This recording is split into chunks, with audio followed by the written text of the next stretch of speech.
Hello,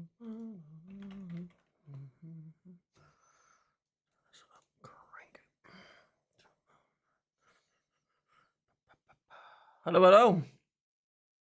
Here we go. All right, I'm here.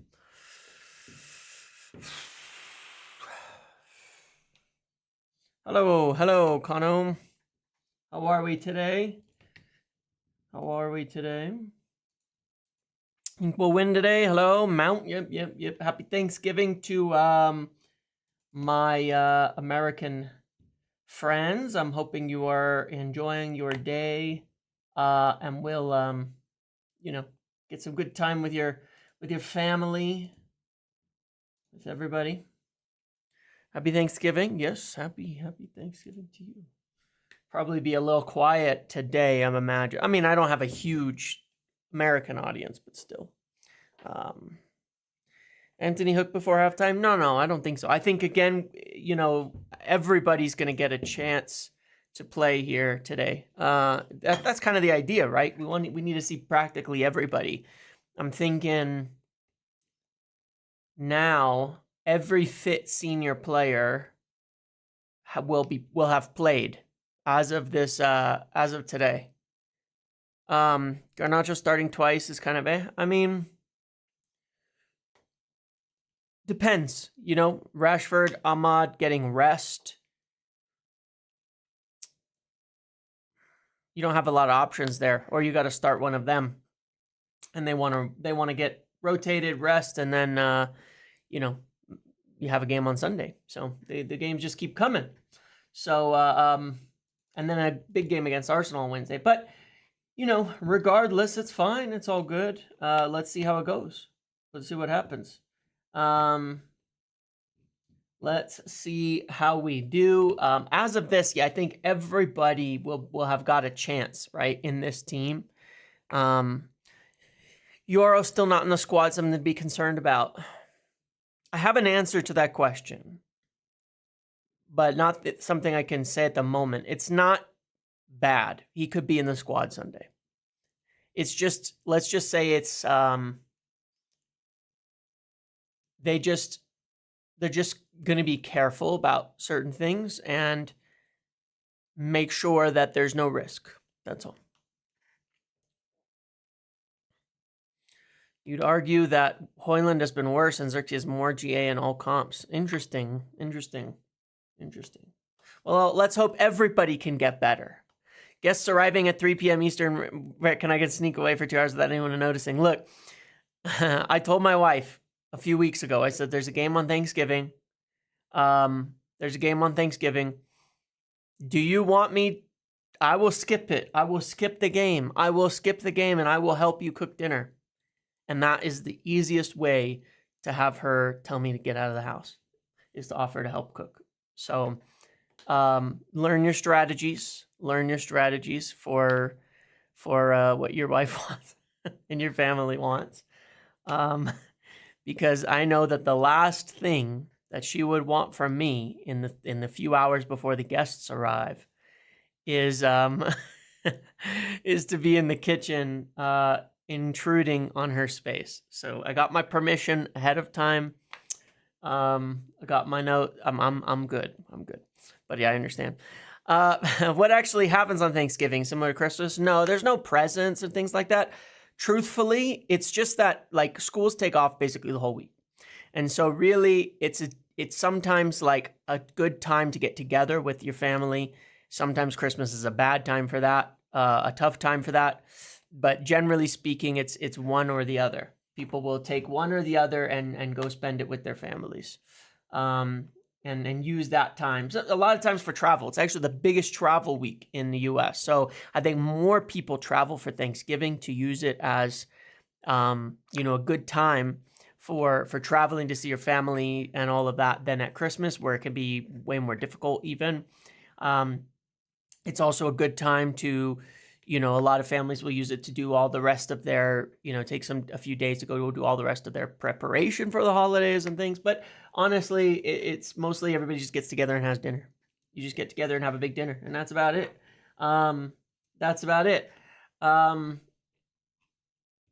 Yeah, that's it.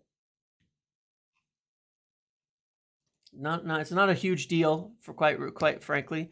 In the office on Thanksgiving, yeah, like it's a small level, it's a small distance away from my house, and it's easier to come here and get out.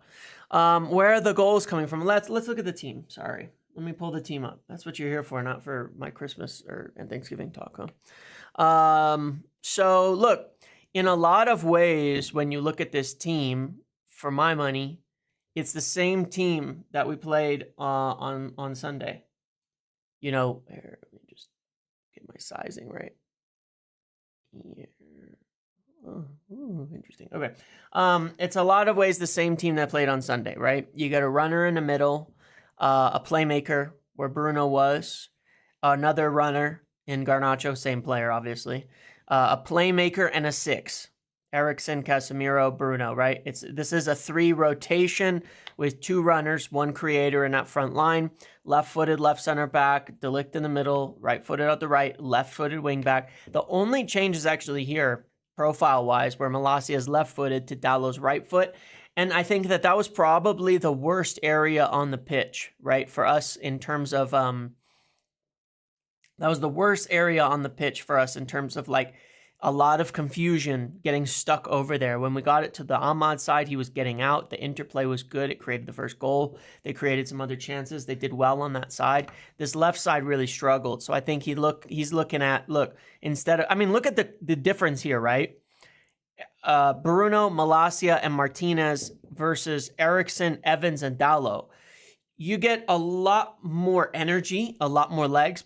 Not like pace necessarily, but a lot more energy, a lot more movement between Bruno and Martinez, a lot more braveness there. And then you're getting Malacia, who's quite an energy ball, but who's left-footed. So maybe he can stay wider, keep his lane. You know, Dalot always wanted to tuck inside, right? That's what Amorim was saying, that he was too familiar with tucking in, pass and tuck in, go to the midfield. He wants that guy staying wide. Malacia did this in training all for the last week and a half. He's been doing this left wing back role in training. So one of the things I'm hoping we'll see is like we saw in the training videos and like I broke down this week on the post match and with Darnish and all that as well. I want to see, you know, Malacia getting up when we shift the defense, Mazraoui getting him over there, hitting that ball across to him so he can run in and hit those low crosses in. And in that case, he'll be strong-footed, which is nice. So I think it's a good setup for him. Look, I honestly think that if we'd started Ugarte on Sunday, we probably win that game. The midfield was so bad, you know, when in rethinking, retalking, relooking at it, the midfield was so bad that just that alone, I think we'd be a lot better. Between Ugarte and Martinez versus Casemiro and Evans, I honestly think we would have won the game. I don't think we would have conceded. I think we would have been in control the whole game because the settings were there. It was such poor execution in a lot of regards. So I'm not particularly worried about it. You know, yeah, I understand where do the goals come from. Look, Rashford scored only goal on Sunday with Ahmad. Ahmad to Rashford was our goal on Sunday. Neither of them are playing. They're both being rested. Now, they could come on in the second half, of course. But neither of the 2 players involved in our only goal on Sunday are on the pitch. So where do the goals come from? Well, it's like Amorim said, we need to play better as the team. We need to play better as a team. And we need to play better as a team. And once we do, then the goals will come. Look, I'm okay with a situation where I'd rather us control the game, get in the opposition half, dominate possession, dominate territory, and then the goals come from those moments. And we develop the goal scoring aspect of the game. I was saying I could see us struggling more to score in the short term under Amorim. And that may not be the case. But I could see us struggle to score because for the last 2.5 years, our only way of scoring has been on the run. It's been the only way. You know, these brayer balls, these hopeful long balls in behind from Bruno and such, right? That's been our only scoring pattern for a long time now. for years, even back to Ollie and all that, right? It's not just a Ten Hag thing. This was for quite some time. We've been a counter-attacking team. So if we take away the counter-attacking aspect of our team and stop trying to score only on the break, we may not score goals at all. But it's a necessary thing to stop doing in order to stop giving the ball away so much to the opposition, right? It's something we kind of have to do in order to actually get control. Yeah. Any idea why Garnacho keeps his place? Why not? You can't rotate 11. You know what I mean? You can't rotate 11. Who would you start him in front? Who would you start there? Amorim also plays on the break, doesn't he? Not in the same way. Not in the same way.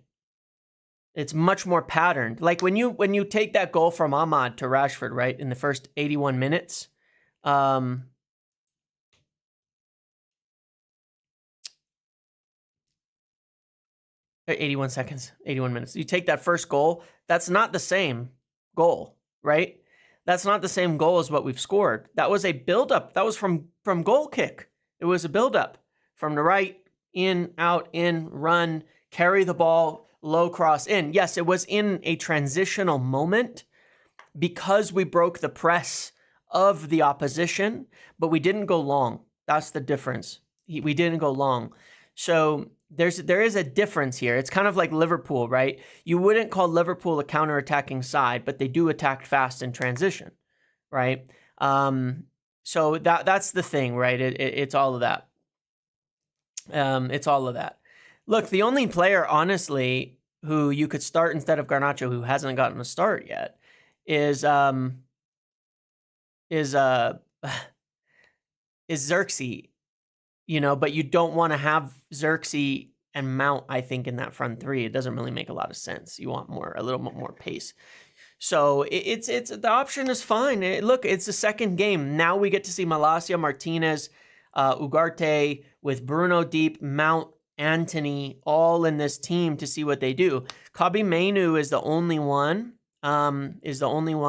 Who really, I mean, Shaw hasn't started either, but Kobbie, he's just being careful with injuries and all of that. But I'm sure Kobbie will get minutes today. I'm sure he will. It would make a lot of sense at some point to put Kobbie Mainoo on in place of Bruno or Mount in this team, and it'll work. Yeah, Manyoro comes back, Maguire comes back. Maybe Sunday they should be in the squad. Then maybe one of them will get in there. Yeah, for sure. It's always possible. Who do you support in the NFL? Bears or Broncos? Both are terrible. That's correct. Yeah. I can't keep up with two sports, frankly. So it's only a casual thing. Adel pivotal Nacho has been, how do you play poor literally every game and still play? He's only played one game under Amorim. Do I think he was poor on Sunday? Totally. Yeah, absolutely. It's only been one game. Under Amorim, it's been one game. Give it time. You know, just give it time. The only players I think you could really see from Sunday who shouldn't play are Eriksen and Evans, because they just do not have the legs anymore. From a physical profiling, those are the only two players I would have watched that game and said, yeah, these guys, you really can't start them. Now, we kind of knew that. That wouldn't happen. It's like I said, I said beforehand, I think Eriksen's really going to struggle to get in this team. Then he starts the first game. So it's like, why? Why is he starting? It doesn't make any sense. Well, he wanted to see what he could do, and he had to pick certain players and because of fitness and all that, and he got to see him, and now he could see very easily that he doesn't have the legs to play in this system. So now he knows, and sometimes it's that simple. Yes, I will be doing a watch along. The link should be below. Come join me. It'll be fun. It's a lot of fun like this. Just join Shirley. Mount plays in the deeper role. No, today Bruno plays deeper, but they could swap. James only supports Rashford. Here's him also supporting Garnacho and being shit. Exactly. It's not. It's like that. I'm an objective person. I defend against what I feel to be over non-objective criticism, which I think certain players get a lot more of than others. But correct. Look, it's been one game under Amorim for Garnacho. He was poor. So were many other players in that game, including Rashford, including everybody basically. I thought Bruno actually was decent, but besides Mazraoui, I thought everybody was not. I wouldn't call anybody really Onana and Mazraoui anybody particularly good. But either way, it's one game. I'm expecting to Amorim to do another heavy rotation for Sunday, and then maybe not as heavy, right? I think because you've got a few players back, like Ugarte. I think he'll start. I think he's just working himself in. Højlund maybe. Maybe Mount and Bruno, but like I think Garnacho's position, left wing back, right wing back, and one of the center backs could change for Sunday for sure. But yeah, it's one game for Amorim, and look, it's been an up and down season for a lot of people. But like I said, I don't want to judge because to me, I don't think it's like I was saying before. At the end of Ten Hag's tenure, I couldn't tell you who's good and who's bad. I cannot. I know what I think in terms of players, and I think almost all of them are a lot better than we're seeing. So I'm hoping we see that as well. Bruno deep is very Scholes-esque and control the tempo of the game. Agreed. And a few years ago, I said, look, for me, Bruno, if he's to do well, long-term for us, he needs to transition into kind of like that Scholes thing. Get more safe, but start to transition into a deeper midfielder and see if he can. And I thought on Sunday, he actually did a really good job controlling himself. Controlling his passes, controlling all of these kinds of things. I didn't think Bruno would be a deep midfielder for us. Now, he may not be in the end when Kabi comes back, right? But he may be the best option for now. We were trying to get Bruno, yes. But there's a couple of factors in this. Is that one, if he can settle, he can do that role great. It's what we've seen out of him. Where it's not what you want. You don't want him sitting there launching the ball. If he cannot do that, and I think he didn't do that on Sunday, I think Casemiro and Eriksen did, funnily enough.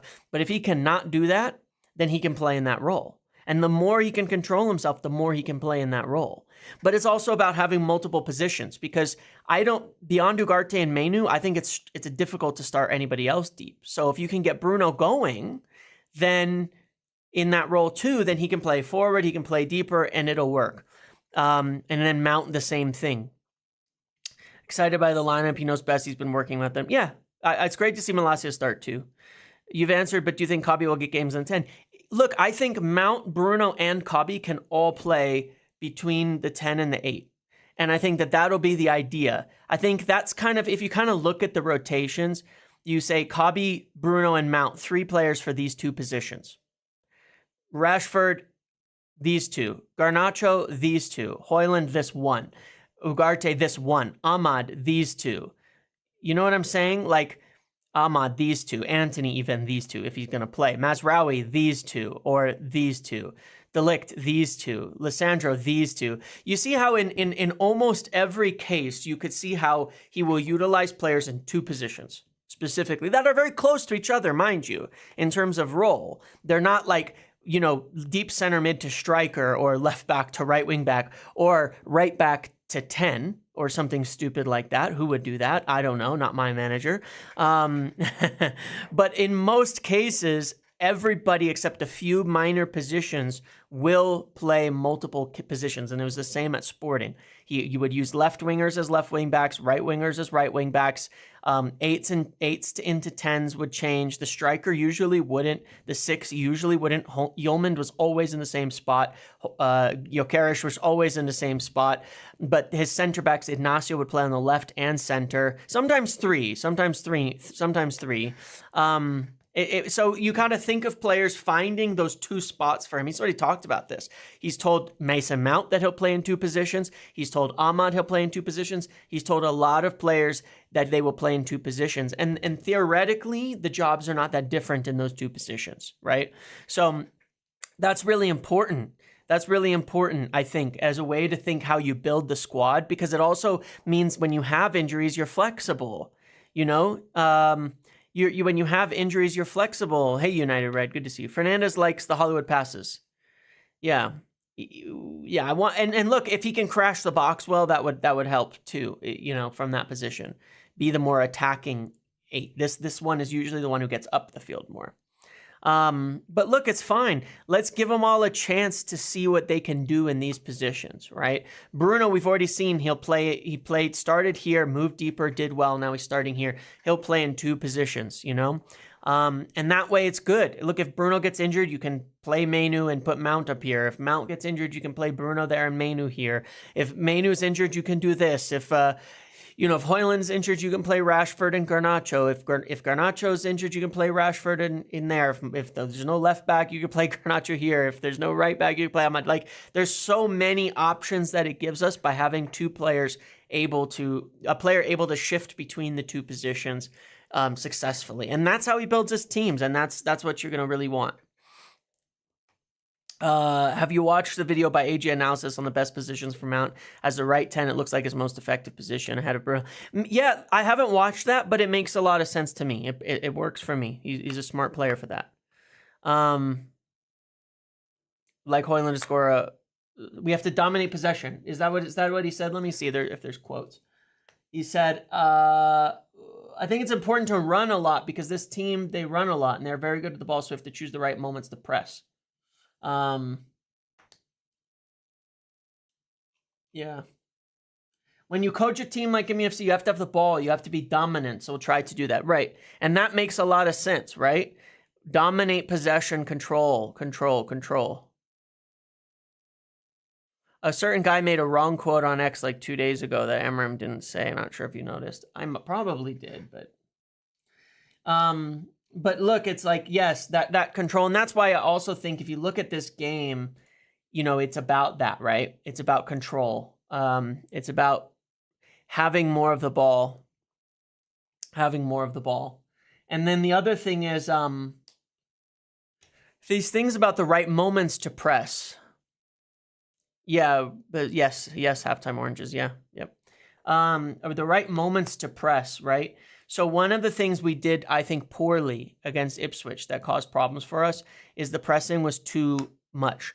In a weird way, okay? And I'll explain. Amorim is really okay with us not having the ball sometimes. When you want the ball, you want to keep it. But you don't want to throw your whole team out of possession. So I was showing this with Darnish that, again, we got back into this habit of spreading out in the front line with the press and pressing early when our back line was deep. And so then these huge gaps would open up in the middle, okay? You want to keep it narrow, keep it tight, and wait. Do not press until we are up the pitch, right? Get up the pitch. This is why it's a snowball effect. If we cannot get out of the build-up, we cannot get up the pitch with our center backs, then when we press, it makes the problems in the team. That's what we've seen. So we need to get out with the build-up. Don't lose the ball. Get the center backs up. Get the wing backs high and tight. Then press. But stay narrow. Use your wing backs to block the wide areas and let them have the ball over here and don't let these gaps happen. That's how Sporting press. So that's, when he's talking about things like they run a lot, pick the right moments, blah, blah, blah. The point is don't go pressing like crazy when you don't have the ball and the players in the right positions to do so. Don't just press for pressing's sake. Stay in your spot when you press. Stay blocking off the middle. We didn't press a lot. And the thing is that, we didn't, you're right. And it's like, we didn't. And when we did, it was bad. We made huge gaps in the middle. Thoughts on Garnacho starting? I don't care. Like I said, it's one game. And you don't have a ton of options. Both Ahmad and Rashford started, and neither of them are starting today. So that's fine. I don't think it's a big deal. Garnacho's played one game under Amorim. This is a good position for him. The only other option I think you have for this is Rashford. And he may prefer to bring him on as a sub in this case and keep him fresh. He may want him to start on Sunday. We don't know. It doesn't really matter. Maybe he wants Ahmad to start on Sunday. Ahmad has a tough job at right wing back because we don't have a lot of defenders back, which is why he may still have to stay over here on Sunday. We don't know. There's a lot of questions for the reasons, but it doesn't matter. Everybody's going to get their chances under Amorim, and Garnacho's going to get plenty of chances as well. And we'll see if he performs in this. He's going to give everybody a chance to perform and to get back into the shape that you want him to be in, for sure. So yeah, I'm good with it. I'm good with it. I'm fine. I really don't care. I'm like I said, I'm not gonna. When we brought in Amorim, I told you this. I'm backing his decisions. I'm backing his decisions, whatever it may be. There's no, like obviously I've got my opinions on what we will see, but it's way early to pass judgment. I thought starting Eriksen and Casemiro was a terrible idea on Sunday, but I also understood he kind of had to. You know what I mean? And it didn't work, and he made the change quickly and solved it, and now he didn't do it again. So it's like, let him learn, let him figure it out, let him keep it going. We're doing the same things as what we did before, right? We're doing the same things what we did on Sunday. Keep the system going and see how it goes. It's so early, like we don't know at this point, who we trust or doesn't. Exactly, we don't. Don't express at the expense of shape. Hello from Bodo. Hi. Are you a fan of them? Is that, or are you a United fan from there? Yeah, Copy isn't starting, for instance, and that might be fitness. It might just be that he might have his own measures of which players are the most fit. Look, I'll say this: Garnacho compared to Rashford and Ahmad, Garnacho can run more than both of them for longer periods of time in games and for more games back to back. Do you agree or disagree? I think he can. It may be that simple, that he thinks that today Garnacho will have more energy to play in a game 3-4 days apart than Rashford or Ahmad. It may be that simple, right? There could be many, many reasons for that. Oh, you're a United fan, but you grew up knowing the Burge family. Oh, cool. Nice. Awesome. There's a lot of reasons that you could think of for this team. And we're just gonna we'll let it go. We'll see how it goes. Let him cook. Let him cook, as they say. But look, we've got a ton of game changers on the bench too, right? I mean, let's see who's on the bench, and then I'll see like what could we do as a sub in terms of subs. What would I expect? Because he makes a lot of subs. He makes a lot of subs, right? A lot of subs early and often. So yeah, we got a lot of good substitutes on the bench. So there's Shaw, Dalot, Casemiro, Eriksen, Mainu, Ahmad, Rashford, Xerxes. Lot of subs on the bench, right? So we could easily say second half, okay, say, all right, we'll get Ahmad back in here at 60 minutes to keep this going. All right. We need to take, Martinez off for his fitness, to not take risks. We're going to get Dalot back in this position again. Get Dalot in here. Okay. Hey, we need more in the attack. Okay, well, Garnacho's played 90 minutes. Now we'll get Rashford on, okay, into this position. Ahmad can come on in either one of these spots. There's a lot of things that we could do.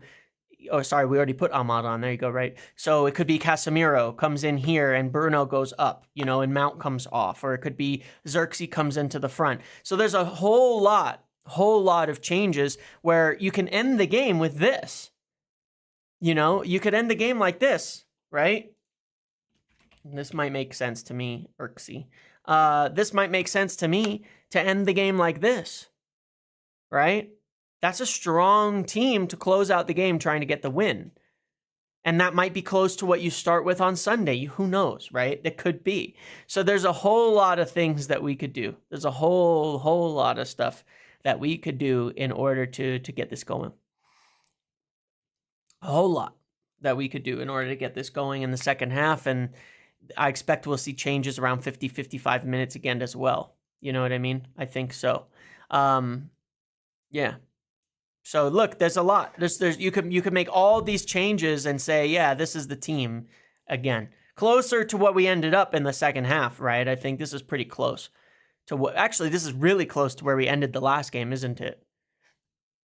It was Dalot, Shaw, De Ligt, Mazraoui, Ahmad, Ugarte, Bruno.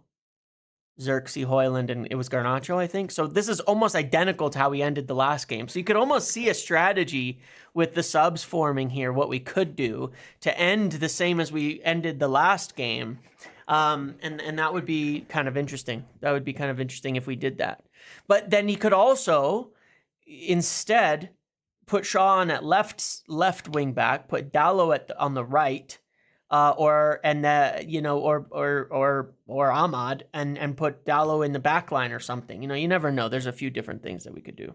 Ideal summer window. If you were to ask me right now, Alphonso Davies, Gerard Braithwaite, Aurelien Tchouameni. 3 players. There you go.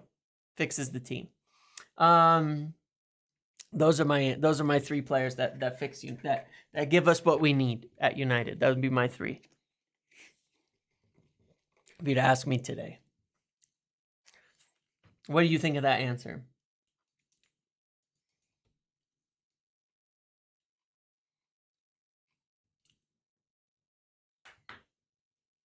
I'm just saying.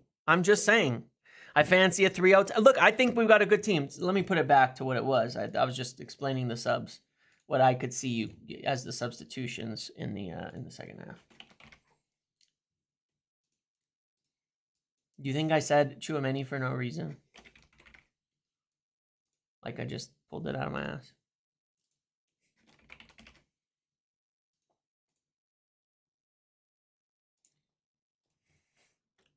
Who's starting on the left? Oh, right. We could put Cobby in there too, right? I forgot about that. Braithwaite over Luke Bot. Yeah, yeah. Tchouameni is overrated? I don't think so. I think Madrid have lost a little bit of figuring out what the hell that they're doing. I don't think we do need a box-to-box. That's the thing, right? We've got Mount Bruno and Cobby Mainu who can all do this job. How many players can do this job? Casemiro is too old. We have no rotation for Ugarte in this team. That's my opinion. I think that's a much bigger problem than this one. Mount, Bruno, Cobby Mainu can all do this second midfield role. Who can do the Ugarte role? Collier is not good enough for United. That's why he's not in the team. Yes, I will be live there. Guys, Collier is not a long-term starter for United. I told you this in summer. It's not like that. They wanted to see what he can do. He's not a player they're looking at and saying, yeah, he's going to be the guy, you know? We need a signing, I think, for the deep role more than we need one for look, we need a left back, a left center back, and a deep midfielder more than anything. Watch us sign Yeoman. Yeoman's a good player. I don't think he's quick enough for the Premier League. Coney is the right guy, but he has also not played a minute. Okay? Like, don't overrate it, you know? That would be great. But he's not, come on, you know? He's not here yet. He's young. What I mean by that, he's young. Like, you can't, it's way too soon to say for sure, yeah, he's gonna make it, you know?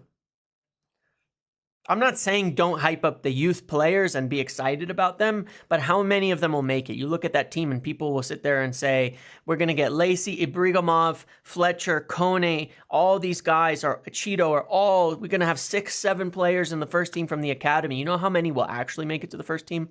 1. I guarantee it. 1. Maybe 2 at best.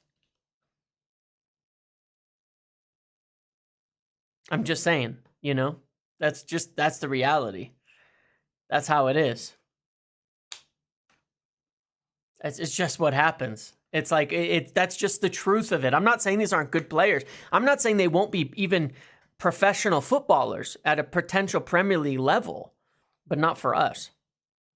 You know, you remember the hype when it was Greenwood, Chong, and Angel Gomez and Jimmy Garner, those 4, right? How'd that turn out? You know? Angel Gomez might be the best player on that, by the way, but, you know, still probably too small for us, for the Premier League. But, like, look at what actually happened. And those were all really, really hyped players. You know, really hyped players. Whereas, like, Rashford was rated well, but not as high as a bunch of these players, and he's the one who made it in the team for 10 solid years now. That's what happens sometimes, you know what I mean? That's how it goes sometimes. It's not always what you think, because the physical profiles matter so much. The hype for Jimmy Garner, yeah, it was huge for Jimmy Garner in terms of talent. Now, obviously, one of them was actually talented enough to play for United, who's not here, and that's fine for good reason. But there was only one that was talented enough for United out of that group in the end. And even still, like, there's extenuating circumstances for these players making it as United fans. So you've got to sign players. Charlie McNeil, right, like, yeah, the other kid too, the other striker we had too, there was a lot of hype over. What was the other kid's name? There was one other striker recently, not that long ago. He just completely disappeared now from my head. I mean, Hannibal, I was really excited about, and look what happens there. Hannibal looked incredible. Looked way too good. Hugo, that's right. Hansen Aaron, Hannibal Mejbri has looked insane at the youth level. Looked way too good for the under 21s when he played for very often, and he's kind of struggling to make it in a championship team. Now, did we mess that up because we didn't do proper loans and things like that? Maybe. He looked way too talented for that level of play. We probably just didn't get him the right loans, to be fair. It might be our fault at the end of the day. Tuanzebe, yeah, injury. Well, that's the other factor. Tuanzebe, right? Tuanzebe, great, injuries, these other things, all this shit happens. There's somebody else I was thinking of. Obviously, Willy Kampuala, we thought last year he got in the team, he was going to end up being a future center back for us. Now we sold him to be a Real, and he's not even playing. He's played like 2 games this year. Like, this shit happens, man. Yeah, James Wilson, yeah. Like, this shit happens. We always, that jump, no matter how good they are at a youth level, that jump to Prem, because it's not a jump, realize something, it's not a jump from the under 21s to the Prem. It's a jump from the under 21s to United. So it's a jump to the top. Not recently, but in general, to be good enough, it's a jump to the top of the Premier League level. It's a massive, massive jump. Under 21s is not as good as what league would be as good as the under 21s? You know what I mean? Like, what could you compare it to? Would they beat a good Ajax team? No, I don't think so. Because physicality is such a huge factor in that too, right? So, that jump is massive. Asking a player to jump from maybe as good as like the 10th best league in the world to the top of the best league in the world, that's crazy. It's such a huge leap that no matter how good they look, barely anyone is going to make that leap successfully. Barely anybody is going to make that leap successfully. It's just the reality of it. We have to be prepared for that. You still remember the hype for Chris Eagles? Well, back Marchette. I mean, you can find examples forever, and you don't. Yeah. Look, and I'm not saying the teams don't get them. The City has some good academy guys in there, sort of, as filler. But around a huge, huge pool of talented players. It's a huge leap. It, like you say, it goes for players like Xerxes. Well, yeah, it's big enough. It's big enough that it affects players coming from other leagues. Now imagine from the youth ranks. New crop of youngsters are far. I don't disagree with you. I think it's probably the best group coming up of young players that we've had in a long time. That doesn't mean they'll make it. It's still so like I honestly think it's impossible to tell at the youth level until they start getting those senior minutes. Kobbie Mainoo, right? Kobbie Mainoo did do it. You could see it the second he played for United that he would be ready. The second he made the jump into the senior team, you could see it, that he would be ready. But everybody knew, since he was like 12 years old, that Kobbie Mainoo was the guy, was that good, right? Every second that he played, everybody knew he was that good. It was a certainty, right? not a question. It was a certainty. And then at the second he stepped up into the first team, you could see it when he played. It was minute 1, you knew he had it. And it's not flashing all the time, and it's not always that. But it's something. And Kabi Mainu had it. But it's not always like that. It's not always like that. I don't know that we have players that are that level. Is there anybody in the youth team? I'm not saying there isn't. Is there anybody in the youth team right now where you can say that's like Kabi Mainu? They're that good. They're that ahead of everybody else. Greenwood as well, correct. He was that ahead of everybody else. He was doing things nobody else was doing. Is there anybody who is that good right now that you looked at like Kabi Mainu, where they were so far ahead? Cheeto is probably correct. I mean, the guy's scoring an unbelievable amount of goals. But I do want to ask you, which we don't know yet, is that because he's like a 1.5 feet taller and massive compared to other 16-year-olds, 17-year-olds at this time? You know, that might, you know, when he starts to go up against people his size, I don't know. We'll see. We'll see, you know, but maybe, right? Because of what he's been doing, yes, he's so far ahead of everybody else. He's so far ahead of everybody else, but is that simply because physically he's far ahead? But that matters too. Being physically far ahead does give you a better chance of you know, integrating to the youth level, to the senior level, of taking that jump. You know, but we'll see. Konkanki, well, he's got the physical levels too. Yeah. Players stand out because they develop early. Yeah, it could be that too. Yeah. So it's hard to say. It really is. And it's not to play it down. It's just, you know, you got me off on this tangent with the ideal summer window thing about the youth and all that. But it's I know it's a tangent. I'm not trying to play down the youth. I've enjoyed watching them. I like them. Garnacho, we signed him at a like kind of like edge of the youth level, and you could see how much better he was physically, faster, carries the ball, does things that a professional does. And so he's obviously a Premier League level player, but you know, it's not that easy, man. It's not that easy. Yeah, Ahmad was like hat trick a game, you know, when he was at the youth level. He was that good for sure. You could see it in the 1 game or 2 games he played for them. You were like, this is like a joke, right? Like, this guy does not belong at this level of football. And then we didn't give him loans well enough until we got him to Sunderland. Injuries are killing Lacey and Dangora, and that's sometimes what happens too. They pile up those injuries. Okay, I got to end this in a minute. I'm going to be over on the watch along platform to watch the game. But yeah, here's your lineup.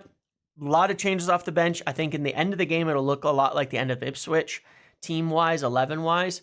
I think we should win this game. Come join me over there. It's fun. It's a blast. Lots of stuff to discuss. We break things down, stats and all of that, but it's just fun. So thank you for hanging out with me today and going off on this last 15-minute tangent on youth players and all of that stuff. Let's back the choices. I understand. We'll see how it goes. Everybody's getting their chances under Amorim. Let me give you the link. Hold on. I'm going to post it in the chat to join. And you can come watch for free. Oops. It's all free. You don't even have to make an account to watch. You do have to make an account to chat, but that's like with anything. Same as here, all that. The link's in the description below. I'm also posting it here a few times in case. Come hang out with me. And come create an account and join. It's all free. There's no ads. There's nothing. It's just, you just come chat and hang out. There's nothing. There's no ads. You just hang out. Okay, thank you all for watching today. Thank you all. Happy Thanksgiving to all my Americans. We'll watch the game. I won't do a post-match because family arriving 30 minutes after the game, so I just got to get out of here as soon as it's over. Okay, enjoy the rest of your day. If you're off, enjoy the holiday weekend. I will be back for video tomorrow and then again on Sunday. So I'll see you all then. Otherwise, okay, have a good one.